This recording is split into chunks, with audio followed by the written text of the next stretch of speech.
Hello বন্ধুগণ, আপনাদের জন্য আমি আজকে নিয়ে আসলাম আগের দিনের রান্না করা মুরগির মাংসের কালাভুনা। এই দেখেন বন্ধুরা, আমি একটু গরম তেলের মধ্যে একটু শুকনা মরিচ দিয়ে দিলাম, তারপর দিয়ে দিলাম একটু পেঁয়াজ, তারপর এটাকে নাড়াচাড়া দিতেই থাকলাম। নাড়াচাড়া নাড়াচাড়া নাড়াচাড়া নাড়াচাড়া নাড়াচাড়া নাড়াচাড়া নাড়াচাড়া নাড়াচাড়া। এই দেখেন বন্ধুরা, নাড়াচাড়া দিতে দিতে দিতে দিতে দিতে দিতে দিতে দিতে এই পর্যায়ে আমি দিয়ে দিব হলো একটু টমেটো কুচি। এই দেখেন বন্ধুরা, নাড়াচাড়া দিতেই আসি নাড়াচাড়া।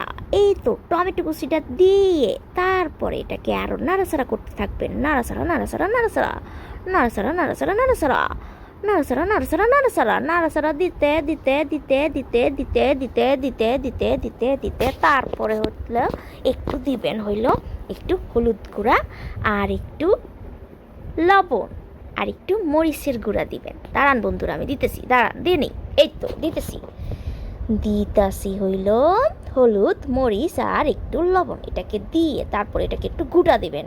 নাড়াচাড়া নাড়াচাড়া নাড়াচাড়া নাড়াচাড়া নাড়াচাড়া নাড়াচাড়া নাড়াচাড়া দিতে দিতে দিতে দিতে দিতে দিতে দিতে দিতে দিতে দিতে এটাকে একদম করে ফেলবেন।